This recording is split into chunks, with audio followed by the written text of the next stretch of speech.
Shalom, esta es la paracha Pinjas y vamos a estar viendo con el favor del Eterno en el libro de Números, Bamidbar, capítulo 28, lo que es la instrucción de la Santa Torá respecto al Corban Tamid. Y comienza diciendo la escritura, Beidaber Adonai el Moshe lemor. Habló Adonai a Moshe diciendo, ordena a los Bene Israel y les dirás mi ofrenda, mi alimento para mis fuegos, mi aroma de agrado, o aroma de mi agrado, sean cuidadosos en ofrendármela en su tiempo designado. Y les dirás, esta es la ofrenda ígnea que ofrendarán a Adonai, 2 corderos en su primer año, sin defectos, 2 al día, como una ofrenda de elevación permanente. Un cordero harán en la mañana y un cordero segundo lo harán al atardecer, con 1/10 de efa de flor de harina como ofrenda farinacea, mezclada con aceite prensado de 1/4 de hin. Es la ofrenda de elevación permanente realizada en el monte Sinaí como un ruach nejoa, un aroma agradable, ofrenda ígnea le Adonai. Y su libación 1/4 de hin por un cordero, y en el santo altar vertida libación embriagante para Adonai. Y el cordero segundo harás al atardecer como la ofrenda farinacea de la mañana, y como su libación harás una ofrenda ígnea de aroma agradable le Adonai. Y me llamó la atención cuando aquí dice una libación embriagante. um, Shakar, shakar, algo así, es como la palabra hebrea para hablar de licor fuerte. Entonces vemos que sobre el altar se derrama el fruto de la vid, pero en este contexto no es vino nuevo, sino es ya fermentado. Y es un aspecto interesante de esta paracha.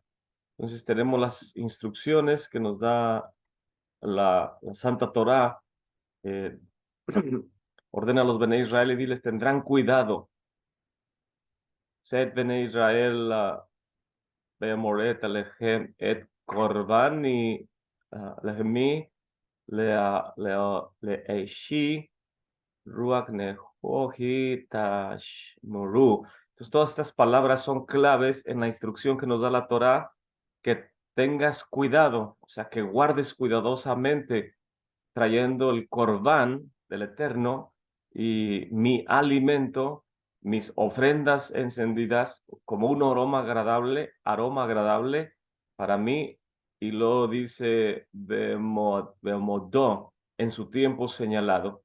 Y aquí vienen algunas de esas frases claves. Olat Tamid, que es el nombre de este estudio, la ofrenda diaria, es también Olat Tamid, ofrenda continua, y lo quise poner en amarillo, pero no sé, se ve muy fuerte.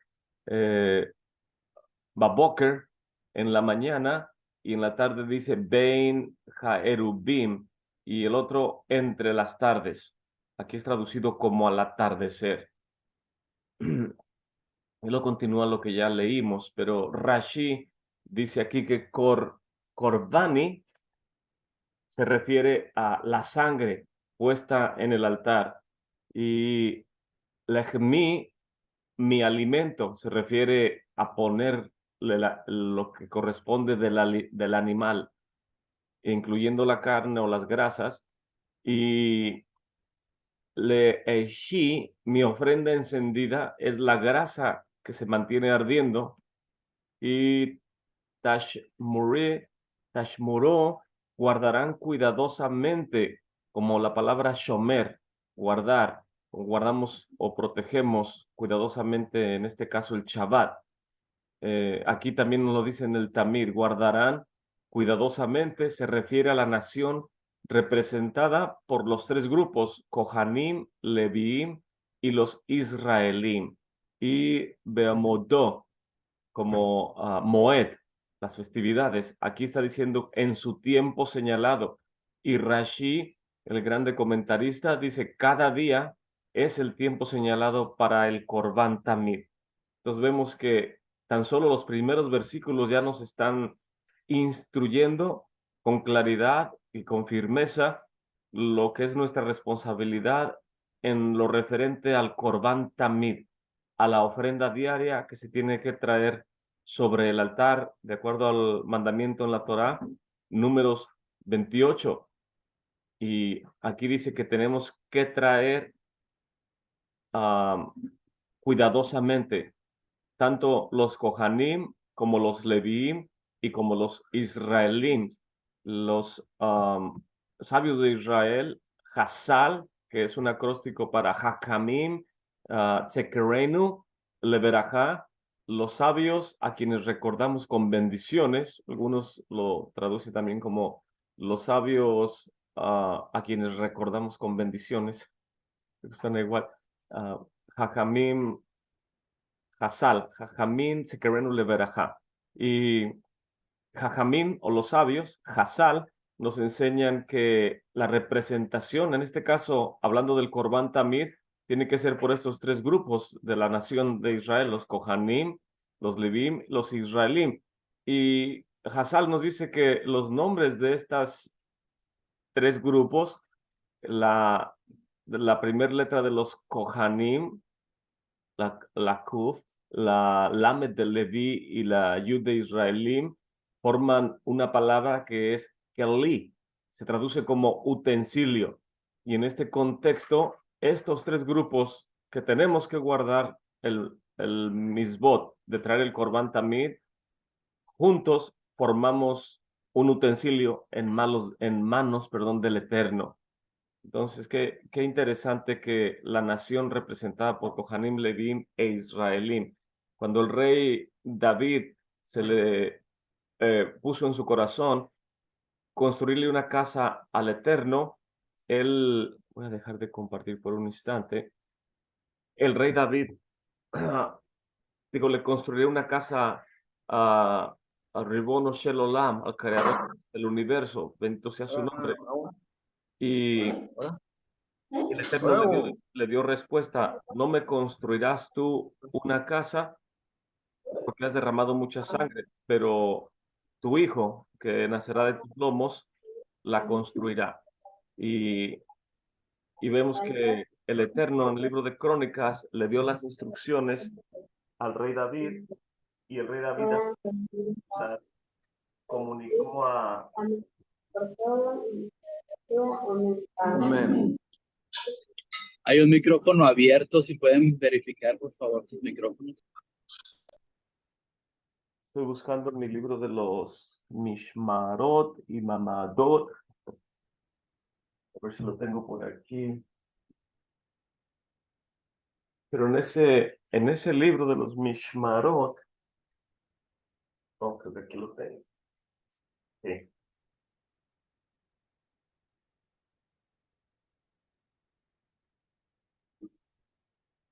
Déjame dash, que no es.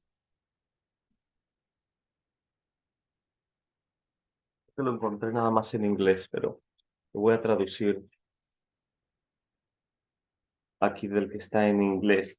Está aquí en el libro de los Mishmarot, que con el favor del Eterno hicimos para el estudio de la administración del templo, me vino a la mente que cuando el Eterno le da las instrucciones al rey David y al leer el libro de Números, capítulo 28, dice que la nación entera, lo que estamos leyendo aquí en esta parashá, ordénale a los Benei Israel, a todos los hijos de Israel, que significa las 12 tribus de Israel, a toda la comunidad de Israel, y que tienen que traer mi ofrenda, mi alimento para mis fuegos, mi ruach nehuah, mi ofrenda agradable.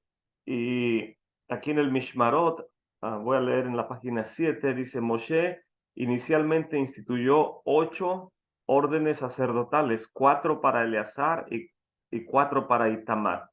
Después vino el profeta Samuel y dobló las órdenes sacerdotales de 8 a Eleazar y 8 para Itamar, y nos daba un total de 16 órdenes.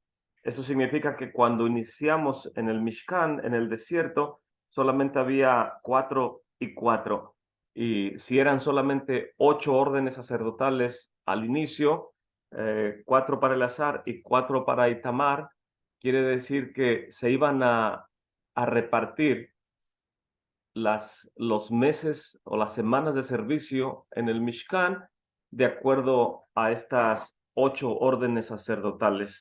Significa que iban a tener mucho trabajo cada una de las familias. Después vino el profeta Samuel, pues es mucho trabajo. Tenemos que doblarlas. En lugar de 4 y 4, que son 8, 8 cada uno para que sean 16. Cuando el rey David vino, guiado por el Ruach HaKodesh, dio instrucciones que se triplicaran. Ya no eran 8 ni 16, ahora eran 8 por 3, 24 órdenes sacerdotales. Y déjenme ver qué tenemos aquí en las notas, que puedan estar operando en su orden en el servicio en el Santo Templo, y las divisiones de las órdenes sacerdotales vienen en el libro de Crónicas. Vienen las 24 órdenes ahí. Primera de Crónicas 24, y en el 25 también vienen las 24 familias de levitas que el, el rey David organizó, y todo esto podemos ver que es parte del Tabnit, parte del diseño para que el templo funcione eh, en cada época cuando esté funcionando, y que pueda ser pronto reconstruido en nuestros días. Y aquí en este puse una ilustración. Usted puede ver las órdenes de los Kohanim, las órdenes de los Levíim y los meses del año. Pues podemos ver que la primera orden tiene que servir en el mes de Nisan y no vuelve a servir hasta 6 meses después, en Tisri. Y así sucesivamente. La segunda orden sirve la segunda semana de Nisan, la tercera semana.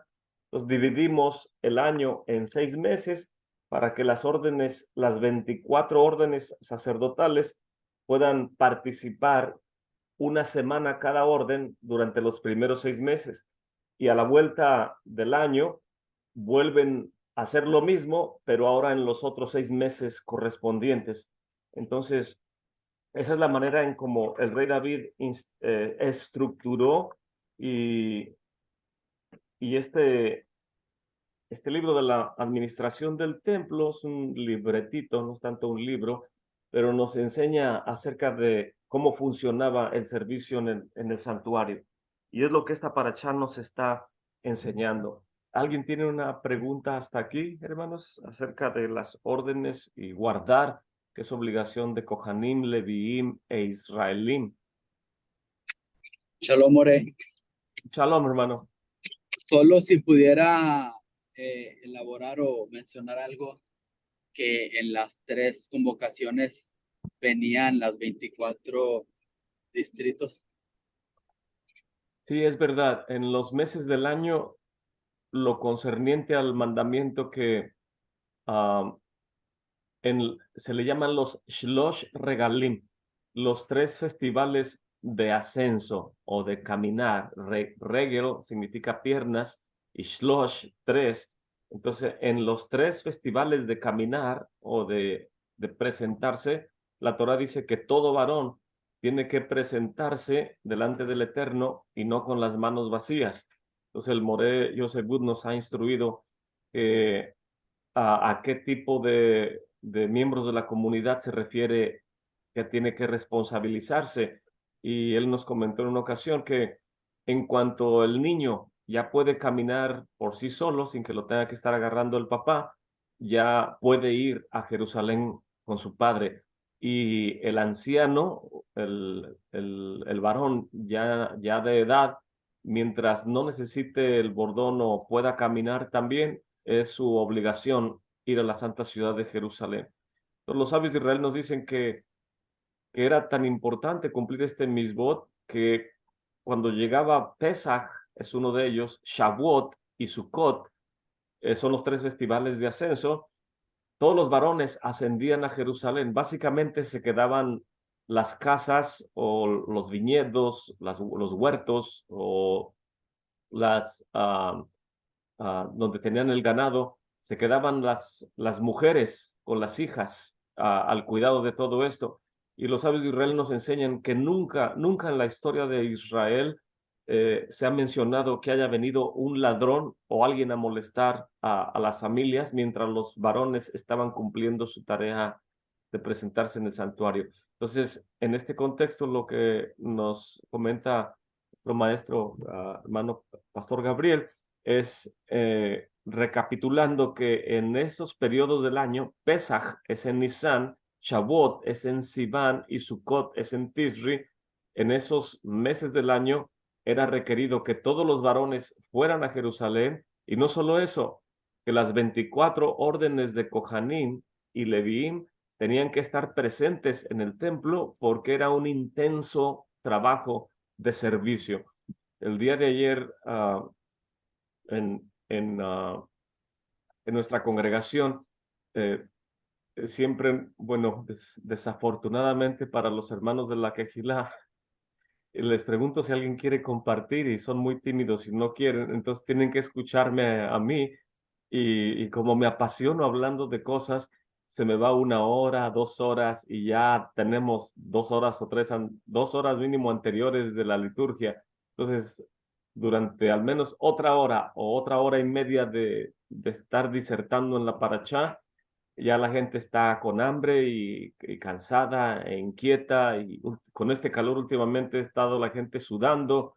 Baruch Hashem, una familia donó un par de ventiladores y pudimos refrescar un poco, pero ya al final de la parachá está la comunidad ya inquietándose para que se termine el servicio, y es entendible. Eh, Mas, sin embargo, cuando yo observo los rostros de la gente que está escuchando, participando, me vino a la mente ayer que los Kohanim, y le comentaba a la quejila, los Kohanim tenían que despertarse más tardar a las 4:30 de la mañana, y pongámosle a las 5 de la mañana. Y en este contexto, los Kohanim tenían que bajar a las aguas de la mikvah, que eran en uno de los subterráneos del Beit HaMikdash, y, y prepararse. No sabían de esa orden sacerdotal durante el periodo del año, el Eterno a quién va a escoger para el Corban Tamid y después para ofrecer el Ketoret, limpiar la menorá y toda esta faena. Entonces, como todos queremos ser escogidos, o los Kohanim quieren ser escogidos y tener ese grande honor, y que el Ruach HaKodesh, la presencia divina, pueda elegirlos, tenían que bajar a las aguas de la purificación, y luego llegaba, ahorita lo vamos a ver en unos slides, llegaba el memune o el encargado de esa mishmor o de esa guardia de Kohanim, tocaba la puerta y tenían que estar todos listos desde temprano, y dice la Mishnah, nadie sabía a qué hora, a veces muy temprano y a veces no tan temprano. Y entonces usted puede ver que desde que están listos 5, 6, 7, 8, 9, 10, 11, 12, 1, 2, 3, 10 horas tienen que estar los Kohanim. Cada mishmor o cada orden sacerdotal que servía durante esa semana tiene que prepararse. Nada más, ese es su trabajo. Por 6 meses está esperando que llegue ese día, y que tal vez en ese día va a ser escogido. Y en sentido irónico, cosa que tengo que trabajar en ello, porque siempre se me cansa la congregación, y les digo, hermanos, si fuéramos, decimos que somos reyes y Kohanim del Mesías, y este es Shabbat, toda la semana estamos esperando que llegue Shabbat. Los Kohanim no esperan que lleguen y ser escogidos para andar cansados por 10 horas, descalzos, sea frío o sea calor, esté lloviendo o no, como sea, tienen que estar haciendo la faena. Los Shlosh Regalim, como menciona nuestro hermano, imagínense la cantidad en Pesach, literalmente caminando sobre sangre, y la gente trayendo sus corderos y estar haciendo la shejitá, agarrando la sangre.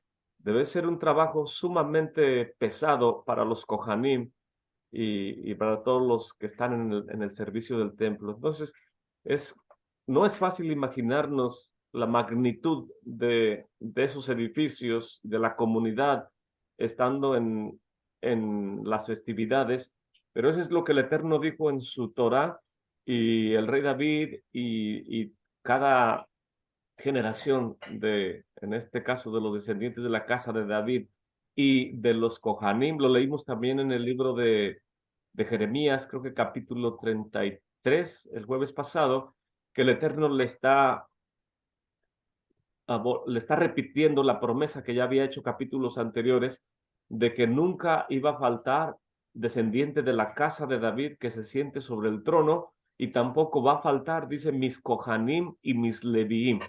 Y por ende, que si hay Kohanim y Leviim haciendo la faena, tiene que haber Israelim presenciando el servicio. Entonces el Eterno está diciendo por medio del profeta Jeremías que viene el mal del norte, viene Nabucodonosor, viene Babilonia, van a destruir la ciudad, van a destruir el santuario, pero nunca va a faltar de mí, descendiente de David, Kohanim y Leví. Me está haciendo una promesa que va a volver a ser restaurado el servicio del santuario, porque es un mandamiento eterno que el Eterno ha hecho con el pueblo de Israel. Entonces está dándonos esperanza en el libro de Jeremías antes de que el templo sea destruido. Siempre antes de la enfermedad, bendito sea nuestro Padre, nos da el remedio o la medicina. Y aún así el pueblo no se arrepintió antes de todo esto, como el profeta Jeremías era su meta, de que el pueblo se arrepintiera y se volviera de sus malos caminos, pero no fue de esa manera. Entonces, bueno, me extendí un poco en la explicación, pero es importante todos esos datos. Baruch Hashem. ¿Alguien más tiene algún comentario, hermanos, respecto a las órdenes de los Kohanim?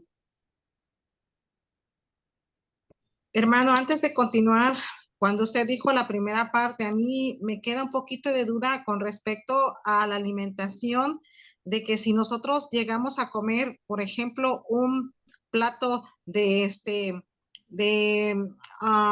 carne hervida, en este caso, un caldo de res, y lleva poquita grasita, ¿eso es malo?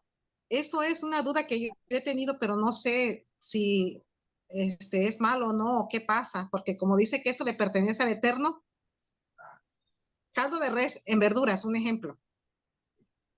Sí, en ese caso, lo que los rabís creo que nos contestarían Sí, sería, déjenme trato de pensar cómo contestar. porque nos venden la carne, las porciones de carne lo pesan por kilo, etcétera, y a veces lleva poquita, como grasita, y ya nos damos cuenta cuando se cocina, cuando está hecho ya el caldo, pero ahí no sé, cómo suelta la grasita, Sí, pero de todas formas, no es comer la grasa en ese sentido, transgredir lo que la Torah nos dice, pero para cumplir el misbot y hacerlo correctamente, cuando compramos carne kosher en la tienda kosher, ya viene empaquetada, y los shohet, o las personas que hacen la faena de, del degüello y del corte de la carne, se encargan de quitarle el nervio ciático, el nervio que la Torah prohíbe que se coma. De acuerdo a los rabís, nomás voy a explicar un poquito de eso para que haya ilustración de lo poco que yo sé. Eh, en América, como hay mucha oferta, o sea, hay suficiente carne para el consumo, y no quieren perder tiempo en quitarle el nervio ciático al animal, entonces nada más la comunidad judía consume la mitad del animal hacia enfrente, pero no la parte trasera. Y la parte trasera se le vende a las carnicerías de los goyim, para que ellos la consuman, pero la parte de adelante ya se vende y la venden empaquetada, habiendo preparado correctamente. Lo que trato de decir, que cuando uno agarra el paquete, ya viene preparado para hacer el guisado correctamente, ya no tiene sangre, ya fue en este caso desangrado o lavado, salado o lo que sea. Y en ese sentido, algunos, lo que también trataba de verbalizar, no sé, es que cuando tratar de quitar la sangre, lo propio es hacerlo en el asador, porque el fuego hace que sude o saque la sangre, y de esa manera le sacas lavando con sal y después metiéndole en el asador un poco para que saque lo que quedó de sangre, y después de ahí ya puedes hacer tu caldo. Es lo que yo entiendo que es manera correcta. Y pero cuando lo compras en la tienda kosher, ya lo estás consumiendo de una manera correcta. Si estamos comprándolo en una tienda que no es kosher, ya, ya se me hace complicado, aunque no es, ¿cómo decirlo? Que no digo que porque no es kosher, tampoco vamos a transgredir, pero no sabemos qué faena se hizo propia o impropia en ese sentido para poder al adquirir esa carne. Entonces, viéndolo en un mundo perfecto, agarrando el paquete que ya está cacherizado y poder hacer su caldo, no está transgrediendo. La transgresión es cuando uno consume la grasa de una manera deliberada, en ese sentido, o que agarres la grasa de la ofrenda para otros usos, como algunas naciones lo hacen para, no sé, cosméticos o jabones o algunas cosas así. Entonces, hay ciertos animales de los que se puede hacer eso, pero de las ofrendas del altar que le pertenecen al Eterno, no se puede hacer. En este caso del cordero, del becerro, de la cabra, eh, no se puede, pero si vas a comer un venado o uno de esos animales kosher que no se ofrecen en el altar, ahí no hay problema, puedes comer más grasa si te gusta, pero eso es hasta donde yo sé algunos aspectos del consumo de grasa o de carne. No sé si alguien Lo, tiene algún sí, lo que pasa, comentario. hermano, es lo siguiente. Aquí no tenemos carnicerías, pues kosher. Entonces vámonos directamente a las carnicerías del mercado porque creemos que son carnes nuevas. Porque si vamos a un centro comercial, son carnes ya de mucho tiempo atrás. Entonces, y es más, no hay kosher. Por eso es la pregunta. Porque si queremos comer un caldito de res con verduritas, como estilamos aquí en México, entonces ahí nos ponen a veces que gorditos o esto, el otro, y a veces decimos, bueno, en mi caso, esa era mi duda, sí, pero bueno, Sí, es sí, tratar de quitarle todo lo que se pueda, ¿no? es el problema de cada comunidad y como no, desgraciadamente, los no judíos no somos diligentes en formar comunidades y ser responsables de los misbots. Entonces, es complicado que cada familia o cada individuo tiene que, disculpe la expresión, como decimos en México, rascarse con sus propias uñas y porque a veces parece ser más cómodo hacerlo así que formar una comunidad que involucra más responsabilidad y tolerancia de unos con otros, pero es algo distinguible, perdón, del pueblo judío, que donde quiera en las ciudades que uno va, hay áreas judías. Donde está la comunidad judía, ahí están las tiendas kosher, la librería, las judaicas, los cementerios, todas esas cosas, y cosas que nosotros no hemos aprendido a hacer. Entonces, es la lucha de cada una de nuestras comunidades que no tenemos esa logística, pero entre más pronto nos amemos, nos toleremos, trabajemos juntos, podremos comenzar, por decir algunos hermanos en la que Gilá comentaban, podemos comprar los animales o alimentarlos, ir a un lugar que algún rabí que tiene amistad con nosotros nos instruya cómo hacer la shejitá para que un miembro de la comunidad pueda estarlo haciendo. Tal vez no es una manera propia aún porque no somos certificados para la shejitá, pero es un buen comienzo para poder instruir y que nuestros hijos vayan aprendiendo todos estos aspectos. Pero ¿cuándo iremos a empezar esto? Es la grande pregunta. Es difícil responder, pero en el sentido de responsabilidad, de conciencia, lo que dice la hermana es lo mínimo que uno puede hacer. Vas y compras tu carne la limpias, le sacas la sangre, la lavas con sal, haces todo lo requerido hasta donde están tus fuerzas.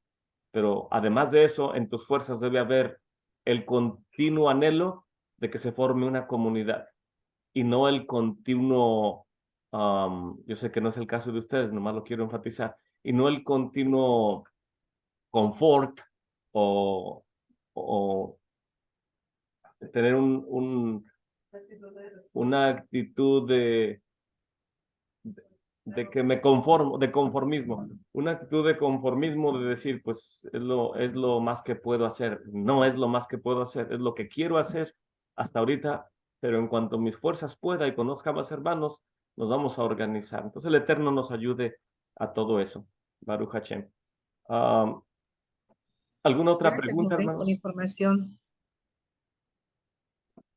More, nomás quisiera comentarle esto por un ejemplo, ¿verdad? Que nosotros en la congregación planeamos y platicamos al respecto entre este tema. Yo pienso que una de las maneras que nos va a ir ayudando a cada vez ser más kosher es nuestro nivel de observancia, ¿verdad? Poco a poquito, o sea, como usted dice, tenemos que tener un comienzo, ¿no? Pero ya que tenemos un arranque, un inicio, pues debemos de ir buscando maneras para ir mejorando el mandamiento. Incluso nosotros hemos pensado en comprar los animalitos completos, 2, 3 familias y conseguir, ¿verdad? Al carnicero kosher para que pues haga el trabajo de hacer los cortes correctos y sacar la carne correcta, pero eso va a ir mejorando cada vez que nuestro nivel de observancia pues vaya elevándose. Sí, y creo que hay algunos hermanos que he escuchado que ordenan carne kosher de alguna carnicería ortodoxa o judía, no sé en qué estado de aquí de América. En Dallas creo hay una carnicería, en la ciudad de Houston creo que acaban de abrir una, el More Joseph Good ahí va y compra su carne, pero sí, también es formarnos un hábito que no necesariamente tenemos que comer carne todos los días. Hay una gran variedad de platillos cuando es sin que no tengamos que tener carne en la mesa. Y digo esto porque la carne kosher disponible en el mercado es más alto el precio que otras cosas. Entonces, quienes podemos accesar a ese tipo de producto, por ejemplo, aquí en Estados Unidos, podemos empezar, como dice nuestro hermano, es un asunto de conciencia y de responsabilidad. Entonces, si todavía no tienes el shohet el rancho y las familias que se pusieron de acuerdo para esto, sino que vamos a empezar sabiendo cómo vamos a gastar nuestro dinero. Dice el More Joseph Good, una de las cosas que más disfruto en mi servicio al Eterno es que desde que tengo $1 en mi mano y voy a ir al supermercado, ya estoy pensando qué productos voy a comprar para el consumo, en este caso mi alimentación. Entonces, ya es un estado mental, el que amas al Eterno y que quieres invertir correctamente tu dinero, en este caso en la despensa, para, para no mezclar, en este caso, las cosas indebidas, eh, comprar lo correcto y todo eso, es muchos aspectos y es todo un cambio de vida en la observancia de los misbot y es complicado para nuestras comunidades y seguramente así va a ser por muchos años, posiblemente eh, hasta la venida de Mesías, pero cada persona, como dice el hermano, tenemos la responsabilidad y es algo muy bonito que comiences a hacerlo, que ya tienes donde lavas los trastes, ya tienes tus cazuelas azules y rojas para poner tus utensilios lácteos y los que son de carne con sangre o producto de animal, dicho de otra manera, y que ya tienes tus esponjas, tus cuchillos, tus cucharas, tu comal para quesadillas, tu comal para carne, otras cosas. Entonces es toda una organización en el hogar en la quejilá, en las comunidades, las familias, quién va a traer algo a la quejilá y que traiga lo correcto. Entonces es todo un mundo de organización. Que el Eterno nos ayude a ir madurando porque no es fácil.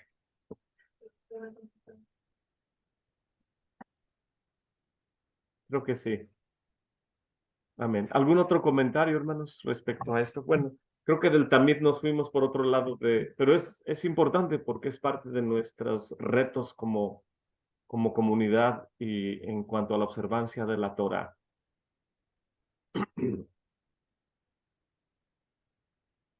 Voy a volver, si nadie tiene más comentarios, al PowerPoint.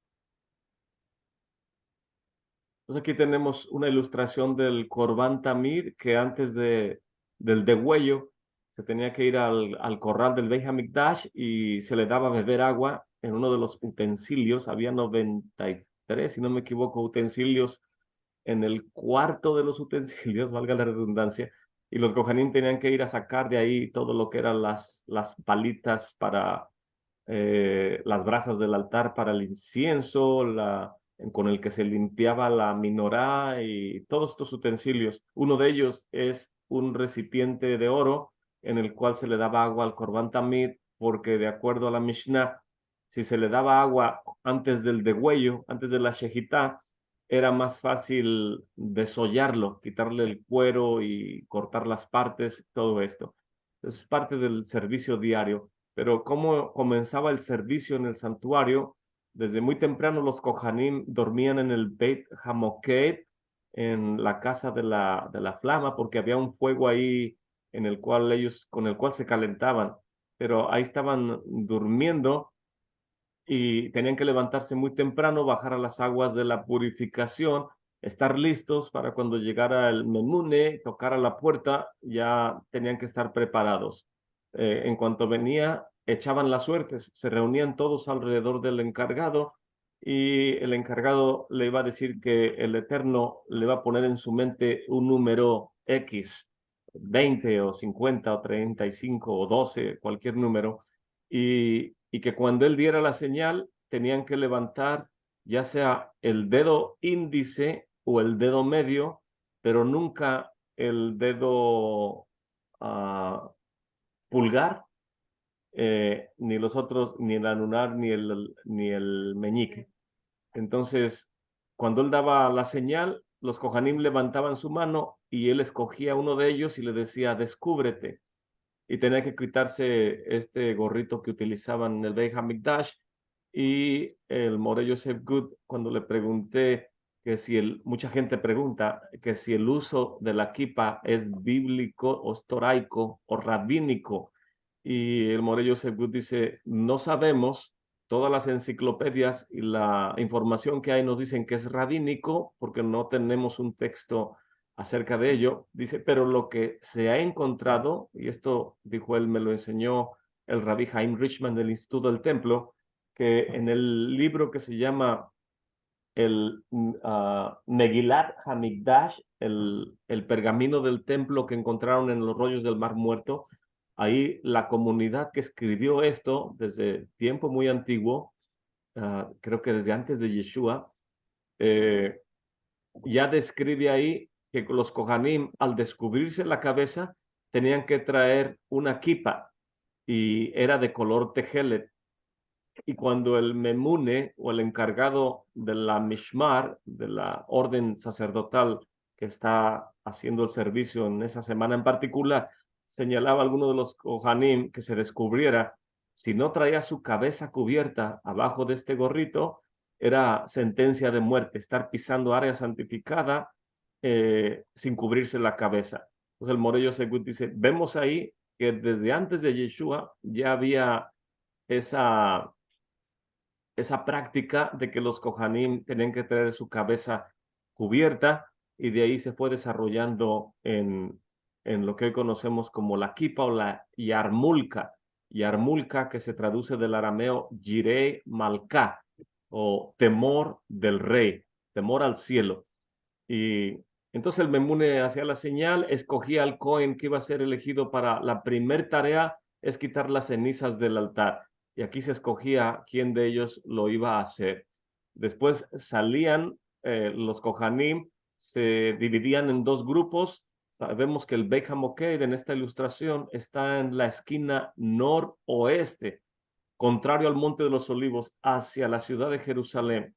Y en este contexto, los dos grupos, un grupo iba hacia la derecha de esta puerta, que es hacia el oeste, donde está la santa ciudad de Jerusalén, y ahí salían a inspeccionar esta plazoleta que se le llama la Santa Azara. Y iban a inspeccionar desde la esquina noroeste, bajando por todo el lado oeste de este muro. Y el otro grupo que vemos aquí enfrente en la ilustración caminaban hacia la izquierda, que es hacia el este, por el lado norte hacia el este, iban a dar vuelta hacia el sur al llegar a la puerta de Nicanor y se iban a encontrar con el otro grupo que va bajando del muro oeste hacia el sur y luego va a ir caminando hacia el este. Y ahí se van a encontrar todos para poder lavarse las manos, los pies en el Kior antes de que el que fue escogido suba al altar. Entonces aquí vemos el recorrido que hacen ellos. Un grupo viene hacia el muro de las puertas de Nicanor y luego baja hacia el altar. El otro viene inspeccionando, están viendo que no haya roedores, que las puertas estén cerradas, que no haya nada fuera del orden que demanda la Torá en el servicio del Beit HaMikdash. Y se encontraban ahí para poder iniciar. Todo esto ya es dando inicio al día. Todavía no sale el sol, está un tanto oscuro. La única luz que hay es la de la menorá adentro del santuario, saliendo por las ventanas, y la luz de que estuvo el fuego ardiendo toda la noche sobre el altar. Son las únicas luces que hay, tal vez algunas antorchas en el muro alrededor. Y cuando llegan ahí, un Cohen tiene que subir a la parte superior del Beit HaMikdash y mirar hacia el este a ver si ya alumbra la luz de la mañana, que se le llama, es uno de los nombres de la reina Esther, Shahar, estoy tratando de recordarlo, Shahar, como el nombre del cervatillo. Voy a ver si lo recuerdo ahorita. No, no es Yael. Voy a ver si lo recuerdo ahorita, pero es uno de los nombres de la estrella resplandeciente de la mañana. Entonces sube el Cohen a la parte superior a ver si ya alumbraron los rayos del sol, si el alba ya despuntó y en cuanto la luz del sol le pega a Hebrón, la ciudad donde está la cueva de Macpela, y ahí están sepultados los restos de Adán, Abraham, Yitzhak, Jacob y sus esposas, 4 parejas de grandes, de estos gigantes espirituales del pueblo de Israel. En cuanto el sol de justicia alumbra,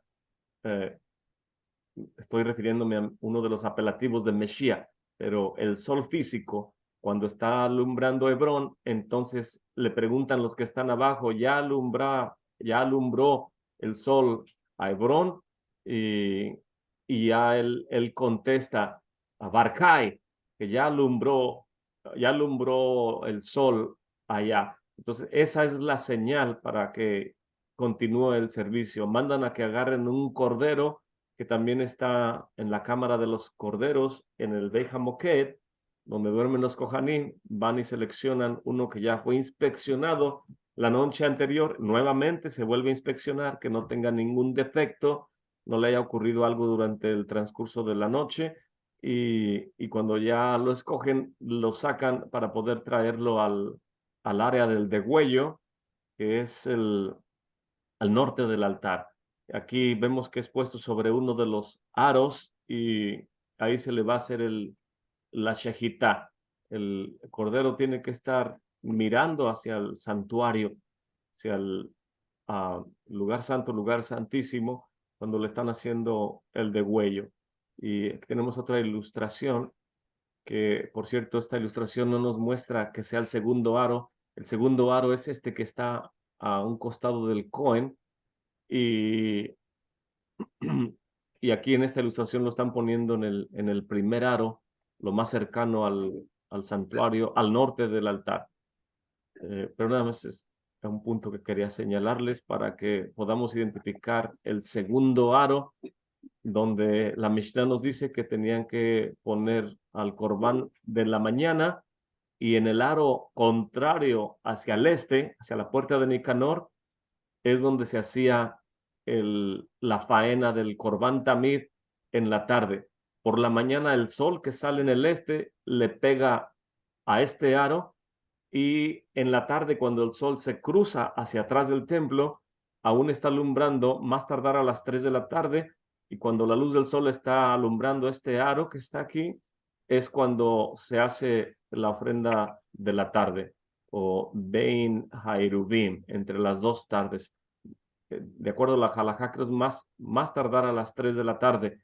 Entonces vemos que la ventana de luz o de tiempo para el Corbán Tamid es muy temprano, lo más tardar a las 9 de la mañana, principalmente en los meses como es junio y julio, que amanece muy temprano, pero como el sol sale en la parte noreste del Monte de los Olivos, no ilumina el aro inmediatamente cuando rompe el alba.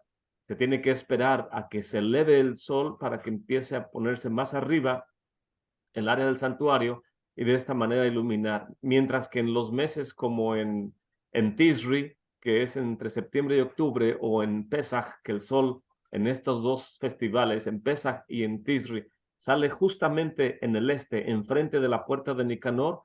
O sea, al romper el alba, el Cohen que va al techo dice Barcay, ya el sol iluminó Hebrón, y no tarda muchos minutos en el sol cruzar la puerta de Nicanor e iluminar el segundo aro. Entonces, la faena del Tamid se hace más temprano en los meses correspondientes a septiembre y octubre, que es en el mes de Tisri, o entre marzo y abril, cuando es Pesach, porque el sol está saliendo enfrente de las puertas de Nicanor. En el mes de diciembre y enero, que es cuando el sol sale hacia el sur, también se levanta, pero no tiene que esperar tanto como en los otros meses, que amanece a las 5 de la mañana, porque es la posición geográfica del santuario sobre el monte Moría, que es diseñado el templo para que pueda cumplirse todos estos requisitos en el Corbán Tamid. Entonces solamente quería señalar algunos de estos puntos en las ilustraciones que estamos viendo. Aquí vemos otra ilustración del degüelle y cómo están tomando la sangre. La sangre tiene que ser puesta en un utensilio que no tiene base, para que los kohanim no puedan inconscientemente tener la tentación de poner el utensilio a descansar sobre alguna plataforma. Entonces ese utensilio no tiene base, porque tiene que estarse moviendo la sangre para que no se coagule durante la faena del servicio matutino. Aquí vemos otra ilustración cuando ya es desollado sobre los postes, traído a las mesas, cortado por piezas para todos los kohanim que van a traer. Se le va el Cohen que es escogido para el Corbán Tamid, va a escoger otros compañeros que le van a ayudar, uno a traer una de las piernas, otro parte del pecho, y así se va a ir designando quién trae qué, y lo van a salar, lo van a poner en la rampa del Mizbeach, para, después de haber hecho todo el servicio de oración, que en esta ocasión no me dio el tiempo de incluir todos estos aspectos del Corbán Tamid. Espero irlo desarrollando estos días para tenerlo más completo en la presentación, y venir a la rampa, y después de hacer la oración de los Kohanim y la oración en el atrio del Sanhedrin, darle gracias al Eterno por el servicio y que se aceptó todo lo que están haciendo. Lo vienen y ponen las partes sobre el fuego y los levitas, los Kohanim suenan las trompetas, los levitas están en sus escalones, comienzan a cantar el canto del día. Pues todos estos aspectos del servicio no lo tengo aún en esta presentación. Pero la sangre es tomada, rociada sobre la esquina del altar. Aquí esta ilustración, la sangre debió haber sido más bien rociada en esta esquina del altar para que pueda golpear las dos caras. Y de esa manera se golpeaba el otro lado contrario para que con un rociamiento de sangre golpee las dos caras de ese lado y luego venir a este otro lado y golpear, y de esa manera los cuatro lados del altar está cumpliéndose el mandamiento de poner la sangre. También tiene que ir acompañada de panes del Cohen Gadol. Eran 12 panes, 6 tenían que ponerse en el altar en la mañana y 6 en el Corban Tamid de la tarde, acompañado también, esta es una ilustración de Sukkot, cortesía de Kol HaLeshon, y aquí vemos que están derramando el agua y el vino. El agua es en Sukkot, pero quise tomar esta ilustración de Sukkot para que veamos que la libación de vino, y nos dice lo que ya leímos anteriormente, tiene que ser bebida fuerte, o sea, es vino fuerte, no es jugo de uva, es vino que ya está fermentado, y de acuerdo a los sabios de Israel, el vino nuevo está dentro del rango de el vino que justo sale del lagar. Cuando lo procesan, todavía es jugo de uva, pero ya se le conoce como vino nuevo cuando todavía no se fermenta. Y el vino nuevo en este contexto no tiene la misma peculiaridad o características del vino fermentado. El altar requiere que sea vino fermentado o vino añejo, no vino nuevo. Y este tipo de vino se tiene que derramar en la esquina sur-oeste, donde estaban los dos orificios, que es algo peculiar que el rey David, cuando tuvo en su corazón construir el santuario, vino con el profeta Samuel, estuvieron caminando todo el monte Moría, viendo dónde divide la tribu de Judá y la tribu de Benjamín, y el rey David encontró el lugar justo donde iba a ser construido el altar. ¿Y cómo es que supo qué lugar era? Porque estuvo escarbando, viendo en qué lugar tenía que encontrar una conexión con las profundidades. En hebreo se le llama el tejón. Y cuando él escarbó, encontró el lugar donde escuchó que las aguas de las profundidades querían emerger y salir. Y esa agua es necesaria para el servicio del santuario. Cuando él escuchó que había encontrado el lugar correcto, supo que ahí estaban el lugar para los dos orificios. En hebreo se le llama los shitim, o es otro de los nombres como los orificios de la nariz. Podemos decir que la nariz del altar son estos dos orificios. Uno es para sangre y otro es para agua en Sukkot. Y en esta última ilustración podemos ver que está ardiendo el altar, y el grueso de la comunidad de Israel están en el atrio de las mujeres. Los de las naciones estarían fuera de este muro que se le llama el Soreg.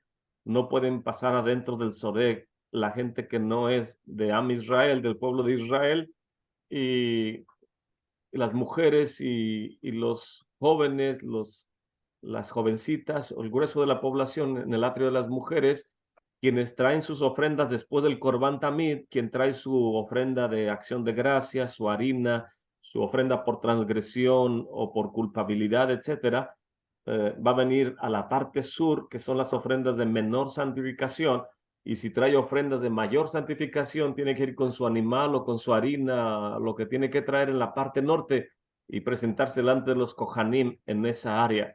Si es una mujer acusada de adulterio, viene a la puerta de Nicanor para presentar y hacer lo requerido. Si es un Metzora, alguien que fue limpiado de Zarat, tiene que venir también y rasurarse, bajar a la mikvah en esta área que se llama Lishkat HaMetzorim y presentarse también en la puerta de Nicanor. Entonces, dependiendo quién eres, sabes a qué área vas y dependiendo de tu necesidad o de tu ofrenda, por ejemplo, Rab Shaol es acusado de introducir no judíos dentro del Soreg, cosa que si ellos traían su ofrenda no pueden entrar. Tal vez le dijeron a Rab Shaol, puedes meter nuestra ofrenda a la Azara porque nosotros no podemos entrar. Y los que lo acusaron, queriéndole levantar un falso, dijeron, lo vimos que estaba introduciendo no judíos dentro de la Azara. Posiblemente Rab Shaol estaba tomando sus ofrendas, pero no, ellos no entraron al área santificada. Entonces son aspectos de la logística. En este caso, el Corban Tamid es el que abre el servicio del día. Y el Sidur nos dice que sobre él, sobre el Corban Tamid, pondrás todas las ofrendas del día. Entonces podemos imaginar que es como un sándwich. El Corban Tamid de las 9 de la mañana o del amanecer es puesto, es lo primero que se pone sobre el altar. Después vienen todas las ofrendas comunitarias y más tardar a las 3 de la tarde viene el Corban Tamid Bein HaErubim, el que se ofrece en la tarde, y con ese se cierra todo el servicio del día en el Beit HaMikdash. Se queda ardiendo toda la noche el altar con todo lo que se trajo durante el día y al amanecer se vuelve a repetir la faena en el santuario. Entonces, esta parashá del Corban Tamid es lo que nos está enseñando y quería compartir con ustedes un poco de ello. Me voy a detener aquí. No sé si alguien tiene un comentario, hermanos, alguna pregunta. Sí, More. Dos preguntas. Una con respecto a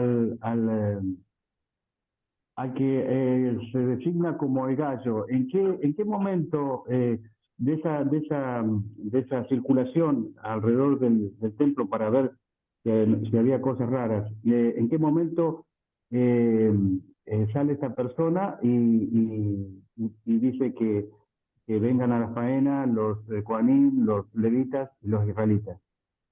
Según, si mal no recuerdo, creo que es después de la cuarta vigilia, que es la última de la noche, cuando el gritón, Ben Geber, tenía que pararse en algún área del santuario donde pudieran escucharlo, no solamente Kohanim, Leviim, sino hasta las áreas de la ciudad de Jerusalén para que los israelitas pudieran prepararse para el servicio. Entonces tiene que ser alrededor de las 4 de la mañana, cuando antes de que los Kohanim están bajando a la mikvah. Pues viene el gritón, se para en su plataforma designada, que en el equipo de investigación un día estábamos discutiendo ese punto y estábamos discutiendo si tal vez era en el área donde ¿Lo echaste atrás? Oh. se sonaban las trompetas, que es la esquina del santuario sur-oeste, donde está la piedra del trompeteo.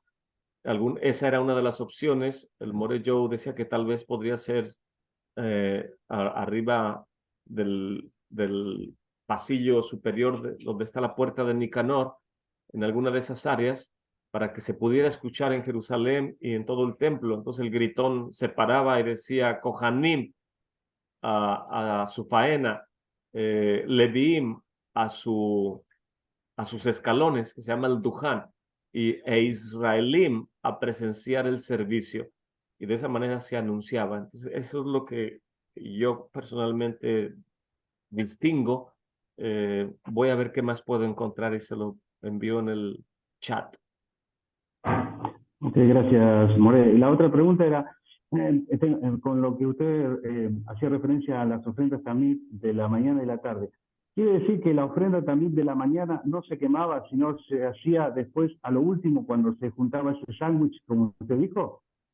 No, desde temprano se ponía y ya estaba el fuego, perdón, preparado por los Kohanim y se pone, lo primero que se pone en el fuego es el Corban Tamid.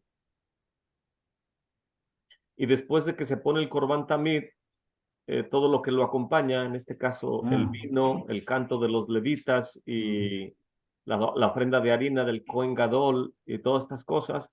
Después de que se hace todo esto, que está hablando la Parashá Pinhas, entonces vienen todas las ofrendas comunitarias o personales de los miembros de la comunidad y se ponen encima del tamid. Pero la prioridad Ah, es para el tamid al inicio. ok, ok. O sea, ya la ofrenda ya está en el fuego. O sea, se va colocando todo eso arriba en el fuego. Sí, arriba en el fuego. Ok, ok. Ahí está bien. Ahí. Y, Ahora sí. y Gracias, More. termina el acercamiento de ofrendas con el Corbán Tamid vespertino, que es el que sella el servicio por la tarde. Ahora sí entendí. Gracias, More. Sí, Baruch Hashem. No sé qué más iba a comentar de eso, que preguntó el hermano Osvaldo. Voy a ver si recuerdo.